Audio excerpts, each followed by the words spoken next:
Hello everyone, welcome to black mirror horror. कैसे हैं आप सब? आई होप आप सब ठीक होंगे। आज मैं आप सभी के लिए एक ऐसी कहानी लेकर आई हूँ जो शायद काफ़ी दिन से मैं आप सब के लिए नहीं ला पाई। जी, एक जिन की। और उम्मीद करती हूँ कि आपको ये कहानी पसंद आएगी। अगर कहानी पसंद आए तो इस वीडियो को लाइक और चैनल को सब्सक्राइब ज़रूर कीजिएगा और साथ ही बेल आइकन को भी ऑन कर लीजिएगा। तो चलिए हमारी कहानी की शुरुआत करते हैं। कुछ दिन पहले ही प्रीति की शादी हैदराबाद के शहर में हुई थी, जहां प्रीति के घर वालों ने उसकी शादी मध्य प्रदेश से काफ़ी दूर हैदराबाद में एक लड़के से करा दी थी। ऐसे तो प्रीति काफ़ी खुशमिजाज रहने वाली लड़की थी। शादी के बाद उसकी ज़िंदगी में नई खुशियाँ भी आ चुकी थी। प्रीति शादी के बाद पहली बार अपने ससुराल जा रही थी। उसका पति राजीव उसे लेने आया था। प्रीति के लिए हैदराबाद काफ़ी अलग एहसास होने वाला था, क्योंकि उसके ससुराल वालों के अलावा वो किसी और को जानती तक नहीं थी। प्रीति की जिस घर में शादी हुई थी वो घर भले ही बड़ा घर होगा, पर घर पर कई कर्जे चढ़े हुए थे। प्रीति का पति राजीव एक प्राइवेट नौकरी करता था, जिसमें उसकी सैलरी करीब 16,000 ही थी, जिससे पूरे घर का खर्चा चलाना काफ़ी मुश्किल था। पर प्रीति इन सब में भी काफ़ी खुश थी। वैसे प्रीति देखने में बेहद ही खूबसूरत थी। कोई भी उसे देख ले तो मंत्रमुग्ध हो जाए। पूरे दिन प्रीति उसी बड़े घर में अपना पूरा दिन बिताने लगी। इतने बड़े घर में केवल 4 लोग ही रहते थे, प्रीति, उसका पति राजीव और उसके माँ बाप। वहीं दिन के वक्त घर की साफ सफाई के लिए एक बाई भी रखी हुई थी। प्रीति उस नए घर को अच्छी तरह देखना चाहती थी। वो जब भी कमरे में निकलकर यहाँ वहाँ देखने की कोशिश करती तो उसकी सासू माँ उसे हमेशा टोकती, बहू, इस बड़े घर में इधर उधर जहाँ मन करे वहाँ भी चली जाना, लेकिन बेसमेंट में कभी मत जाना, वहाँ पर ताला बंद रहता है। प्रीति ने तुरंत सवाल करते हुए पूछा, पर बेसमेंट में ताला क्यों बंद रहता है माँ जी? बहू, काफ़ी सालों से ऐसे ही बंद पड़ा था वो। जब खोलने को जाते तो उसमें से काफ़ी गंदी बदबू आती थी, प्रीति की सास ने उससे कहा। इस पर प्रीति ने पलटकर पूछा, कैसी बदबू? उसकी सास ने जवाब दिया, मरे हुए चूहे या किसी चीज़ के सड़ने की, इसीलिए तुम वहाँ मत जाना। प्रीति ने 1-2 दिन में ही पूरा घर अच्छे से देख लिया था, पर वहीं नीचे बस बेसमेंट बाकी रह गया था, जिसे उसने काफ़ी दूर से एक झलक ही देखा होगा। जब भी प्रीति कुछ काम करने के लिए बेसमेंट के आसपास जाती थी, उसे हल्की धीमी आवाज़ सुनाई देती थी, जैसे कोई फुसफुसा रहा हो। एक दिन प्रीति अपने कमरे में पड़े कुछ पुराने सामान को फेंकने के लिए सीधे बेसमेंट की तरफ बढ़ने लगी। प्रीति बेसमेंट के करीब जाने के लिए सीढ़ियों से उतरने लगी। ऊपर से बेसमेंट के करीब काफ़ी अंधेरा रहता था। प्रीति जैसे ही बेसमेंट के करीब गई ही थी कि अचानक उसे ऐसा महसूस होने लगा जैसे कोई उसका नाम लेकर पुकार रहा हो। प्रीति ने खुद से बड़बड़ाते हुए कहा, ये मेरा नाम लेकर मुझे कौन पुकार रहा है? प्रीति के कान में मर्दाना आवाज़ सुनाई दे रही थी, जैसे कोई आदमी प्रीति कहकर पुकार रहा हो। प्रीति ने बेसमेंट के गेट के थोड़ा और करीब जाने की कोशिश की। उसे अपनी सास के द्वारा बताई गई बदबू आने की बात याद थी। वो तो प्रीति को नहीं आ रही थी, बल्कि प्रीति को काफ़ी हल्की हल्की गुलाब के फूलों की खुशबू आ रही थी। प्रीति ने खुद से बड़बड़ाते हुए कहा, माँ जी ने तो कहा था कि यहाँ से काफ़ी बदबू आती है, पर मुझे तो बिल्कुल नहीं आ रही। कहीं मेरे यहाँ नहीं आने के पीछे कोई और कारण तो नहीं? प्रीति खुद से बड़बड़ा ही रही थी कि उसे फिर से किसी मर्द के पुकारने की आवाज़ सुनाई दी। प्रीति ने तुरंत आसपास गर्दन घुमाकर इधर उधर देखा, लेकिन ऊपर से कहीं कोई भी दिखाई नहीं दिया। उसे हल्का सा ऐसा लगा की आवाज़ बेसमेंट के अंदर से आ रही है, जिस पर बड़ा सा ताला बंद था। प्रीति ने एक चीज़ नोटिस की, उस ताले को बंद करने के बाद काले कपड़े से उसे बांध रखा था। साथ ही उस पर उर्दू में कुछ शब्द भी लिखे हुए थे। प्रीति को ऐसा महसूस होने लगा जैसे वो कमरा उसे आकर्षित कर रहा हो। वो धीरे धीरे उसके कदम उस तरफ बढ़ाने लगी।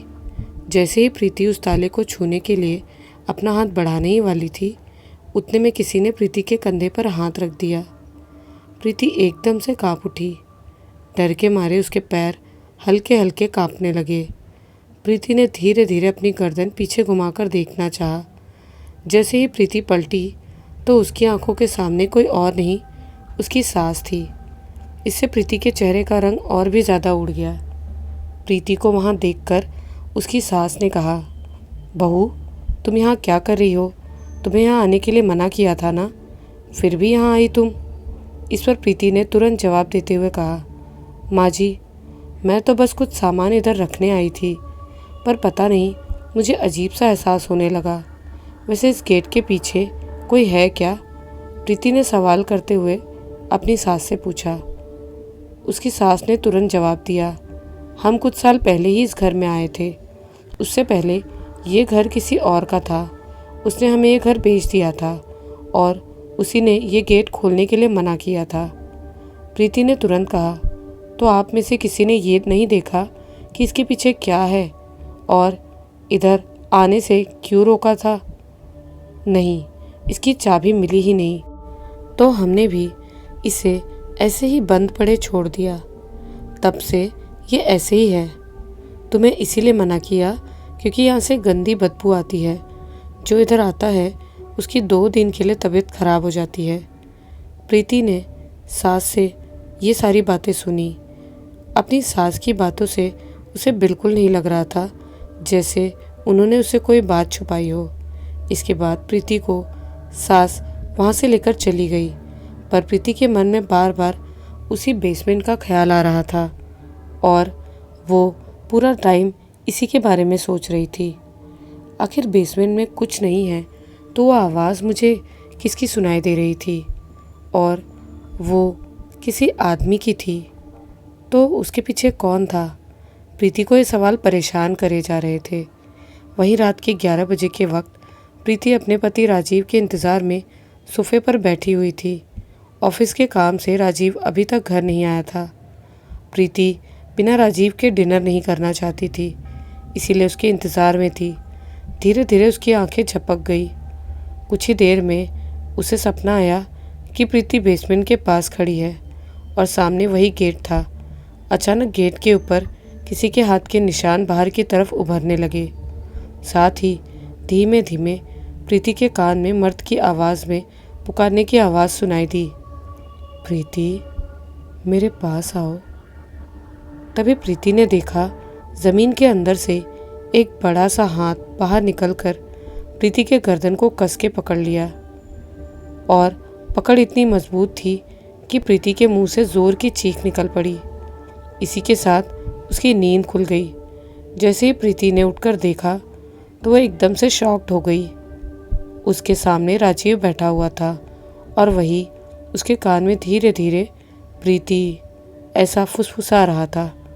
प्रीति को इतना घबराए हुए देखकर राजीव ज़ोर से हंसते हुए बोला, लगता है मैंने तुम्हें कुछ ज़्यादा ही डरा दिया। कुछ पल बाद जाकर प्रीति को थोड़ी राहत मिली। प्रीति ने गहरी सांस लेते हुए कहा, ऐसे डराया मत करो, मुझे बहुत ज़्यादा डर लगता है। खैर छोड़ो, अच्छा हुआ तुम ऑफिस से आ गए, मुझे बहुत भूख लगी है। कुछ देर पहले ही राजीव ऑफिस से काम करके घर आया था। राजीव ने तुरंत प्रीति से कहा, ठीक है, खाना निकाल कर रखो, मैं अभी फ्रेश होकर आता हूँ। प्रीति तुरंत किचन में जाकर खाना निकालने लगी। अभी तक उसके सास ससुर दोनों सोने जा चुके थे। थोड़े ही देर में राजीव खाने की टेबल पर आकर बैठ गया। उसके बाद दोनों ने साथ मिलकर खाना खाया। वहीं कुछ दिन तक प्रीति को हमेशा अजीब आवाज़ें सुनाई देती, पर वो अब धीरे धीरे इन्हें इग्नोर करने लगी। सब ठीक ही चल रहा था कि एक दिन प्रीति के सास ससुर दोनों 2 दिन के लिए बाहर किसी काम से चले गए। राजीव भी जॉब पर रहने के लिए ज़्यादा बाहर ही रहते थे। प्रीति घर में अकेले रहने लगी थी। दिन में उसके साथ काम वाली बाई रहती थी। वहीं दिन के वक्त प्रीति को अचानक किसी के गुर्राने की आवाज़ सुनाई देने लगी। प्रीति जैसे ही बाई के पास जाकर पूछती, ये गुर्राने की आवाज़ कहाँ से आ रही है, तो बाई का जवाब होता, मालूम नहीं दीदी, शायद बाहर कोई कुत्ता गुर्रा रहा होगा। बाई ने प्रीति को जवाब देते हुए कहा। इसके बाद बाई वापस अपने काम में लग गई। प्रीति उस आवाज़ का पीछा करने लगी तो आवाज़ कहीं और से नहीं बल्कि नीचे बेसमेंट से आ रही थी। प्रीति ने आज फैसला किया कि वो नीचे अच्छे से देख कर रहेगी। उसने सबसे पहले अपने कमरे से टॉर्च ली और सीधा बेसमेंट की तरफ जाने लगी। प्रीति ने खुद से बड़बड़ाते हुए कहा, आज तो देख कर रहूँगी कि बेसमेंट में इतनी आवाज़ कहाँ से और किसकी आती है। प्रीति तुरंत सीढ़ियों से नीचे उतरकर जाने लगी। बेसमेंट के गेट के पास काफ़ी सामान रखा हुआ था। टॉर्च की मदद से प्रीति अच्छे से देख ही रही थी। उतने में प्रीति के कान में किसी मर्द के उर्दू भाषा में कुछ फुसफुसाने की आवाज़ सुनाई दी। उसने जल्दी से टॉर्च की रोशनी सीधी दरवाजे पे मारी। बेसमेंट का गेट सामान्य गेट से काफ़ी अलग था और ऐसा गेट देखकर प्रीति के होश उड़े हुए थे। उसके मन में कई तरह के ख्याल तो चल रहे थे, लेकिन सोचने पर ज़्यादा ध्यान नहीं दिया उसने। प्रीति धीमे कदमों से आगे बढ़ने लगी। इस बार गेट के काफ़ी करीब पहुंचकर उस पर लगे ताले को छूने ही वाली थी कि अचानक ऊपर से बाई की घबराहट भरी आवाज़ सुनाई दी, दीदी जल्दी ऊपर आइए। बाई के चिल्लाने पर प्रीति तुरंत अपने कदम गेट से दूर हटाकर तेज़ी से ऊपर जाने लगी। जैसे ही प्रीति ऊपर गई तो उसने देखा बाई के चेहरे पर घबराहट की रेखा उभरी हुई थी। काम वाली बाई को इतना घबराते हुए देखकर उसने तुरंत सवाल करते हुए पूछा, क्या हुआ, तुम इतना घबराई हुई क्यों हो? इस पर काम वाली बाई ने तुरंत इशारा करते हुए कहा, दीदी वो देखो गैस पर क्या रखा है। जैसे ही प्रीति ने गैस के ऊपर देखा तो वो भी एकदम से हैरान हो गई। सामने गैस के ऊपर आग जल रही थी और 2 चूहे बुरी तरह से जले हुए पड़े थे।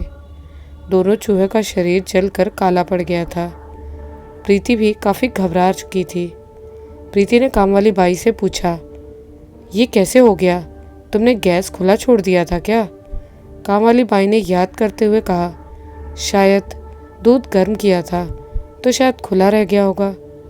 इसकी बात पर प्रीति ने तुरंत उसे डांटते हुए कहा, इतनी लापरवाही कैसे हो सकती है?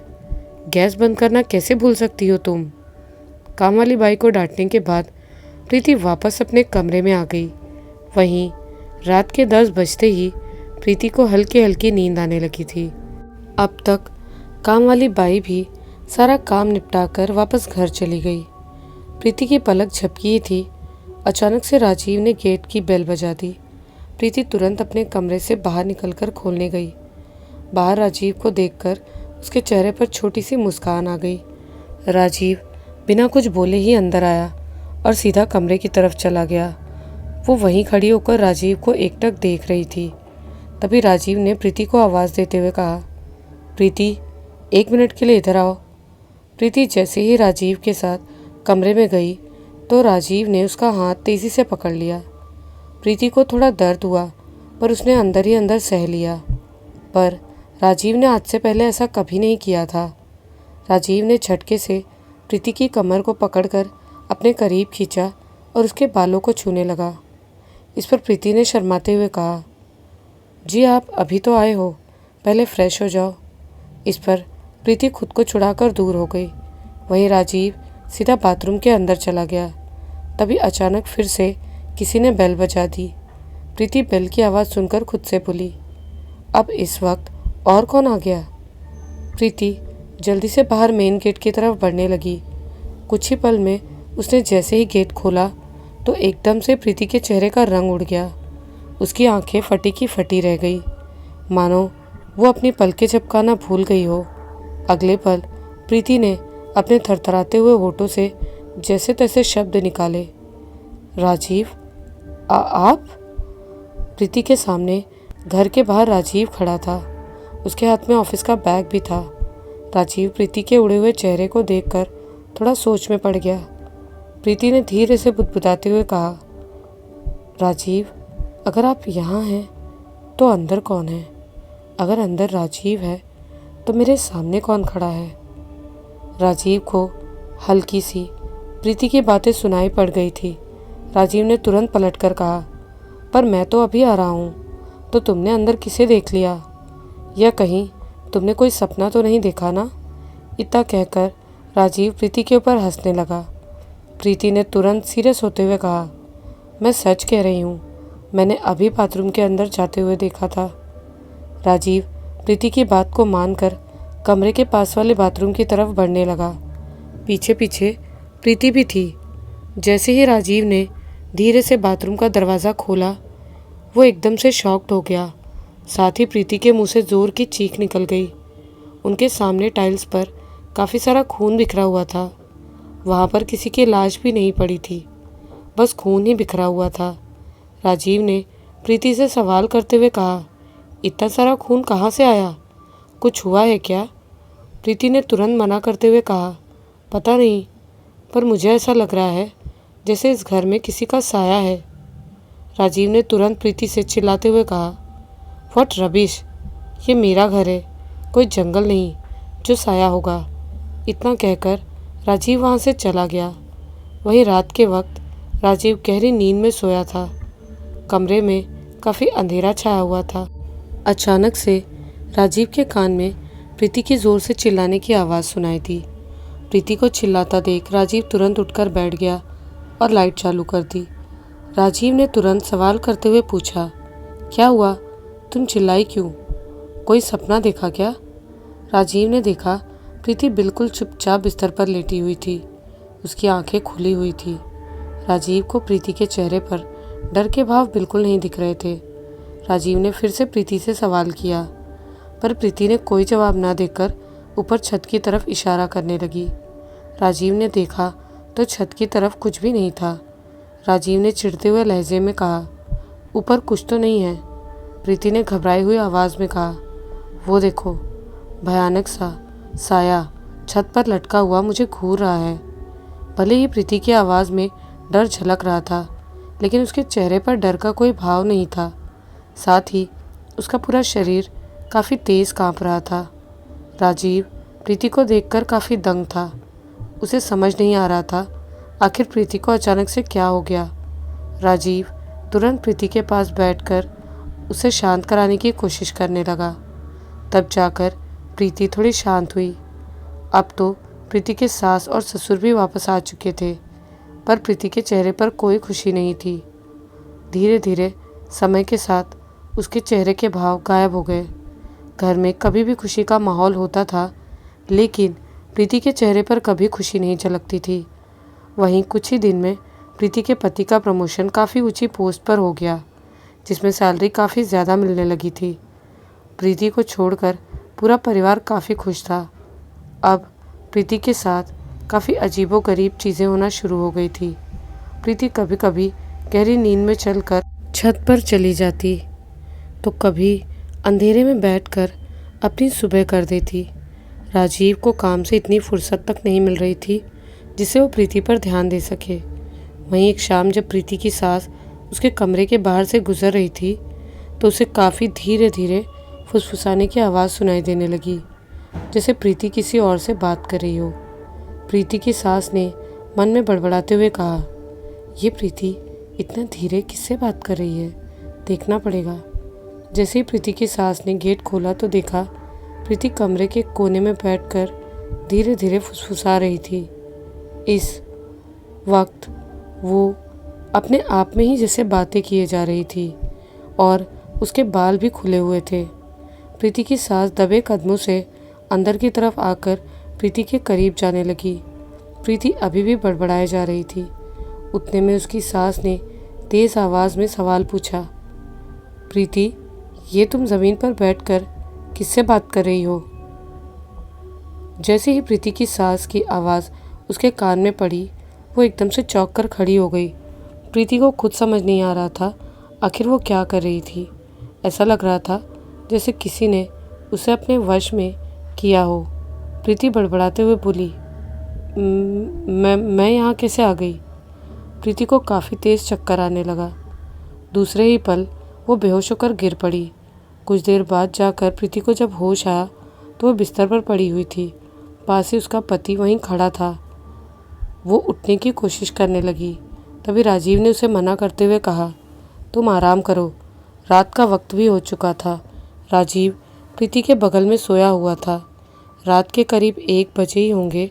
राजीव की हल्की सी नींद खुल गई। जैसे उसने प्रीति का हाल देखना चाहा, उतने में राजीव हैरान हो गया। बिस्तर पर प्रीति मौजूद नहीं थी। राजीव तुरंत उठकर उसे खोजने लगा।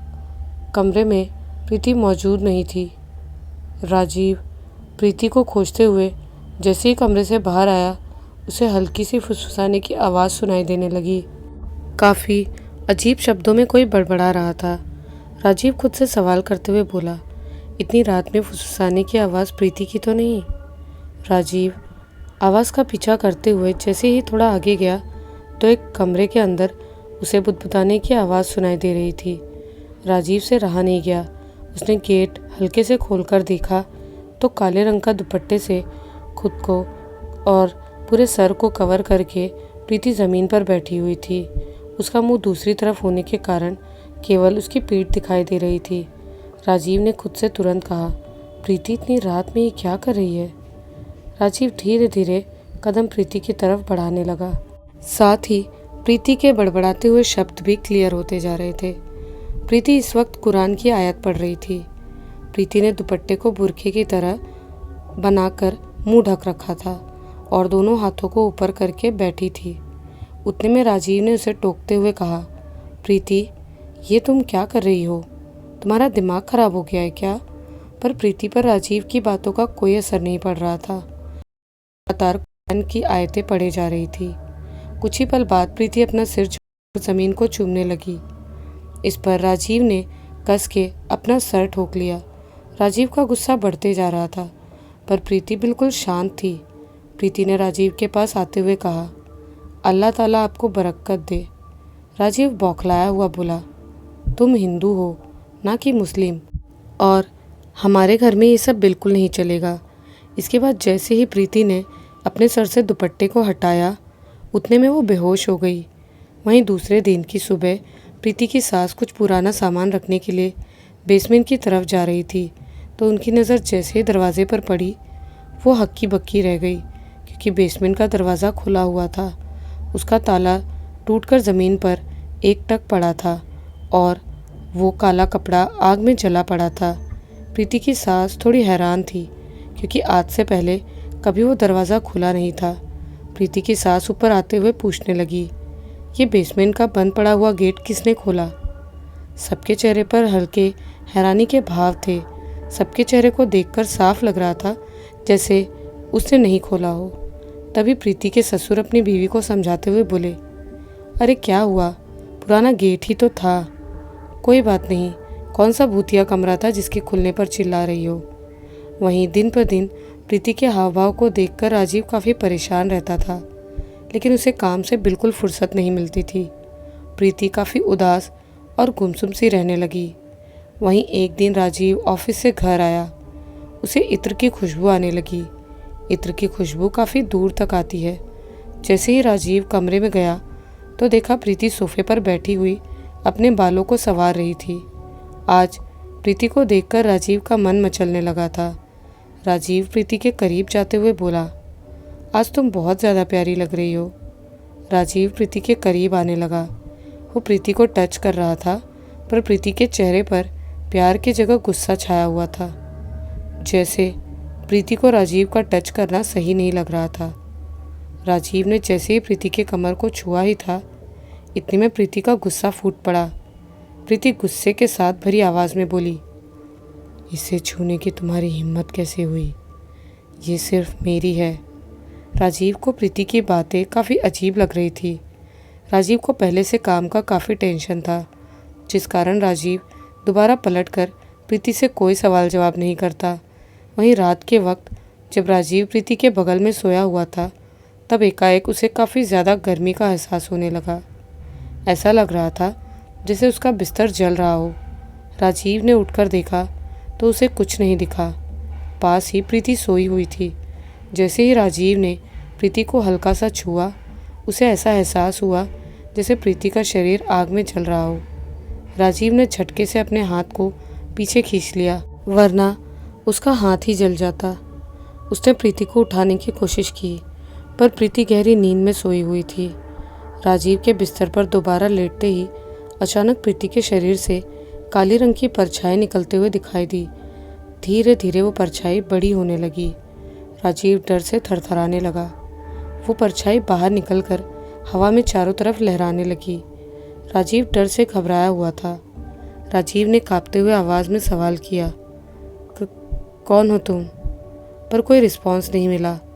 वो परछाई धीरे धीरे प्रीति के शरीर पर आने लगी। अचानक एक झटके से प्रीति की आंखें खुल गई। प्रीति की आंखें बेहद डरावनी और बड़ी बड़ी थी। राजीव डर के मारे प्रीति को उठाने की कोशिश करने लगा। प्रीति उठो, ये क्या हुआ तुम्हारी आंखों को? उतने में वो परछाई सीधा प्रीति के दोनों आंखों में समाने लगी। देखते ही देखते प्रीति का शरीर जोर से छटपटाने लगा। वो बड़ी परछाई तेज़ी से प्रीति के आंखों के अंदर समाते गई। उसी के साथ राजीव की ज़ोर की चीख निकल पड़ी और उसी के साथ राजीव की नींद खुल गई। राजीव अभी सपने में था, अब वो उठ चुका था और अपने कमरे में बिल्कुल ठीक ठाक था। राजीव लंबी सांस लेकर खुद को शांत कर ही रहा था, उतने में राजीव की नज़र सामने दीवार पर पड़ी। इस बार उसकी आंखें फटी की फटी रह गई। आखिर क्या देखा था ऐसा राजीव ने? और प्रीति के साथ क्या हुआ था? और प्रीति इतना अजीब बिहेव क्यों कर रही थी? क्या प्रीति के ऊपर किसी का साया है? इन सभी सवालों के जवाब मिलेंगे इस कहानी के अगले भाग में बहुत जल्द। मिलती हूँ आप सभी से इस कहानी के अगले भाग के साथ बहुत ही जल्दी। ये कहानी आपको कैसी लगी हमें कमेंट्स में ज़रूर बताइएगा। मिलती हूँ इसी कहानी के अगले भाग के साथ अगली वीडियो में। तब तक के लिए बाय एंड टेक केयर।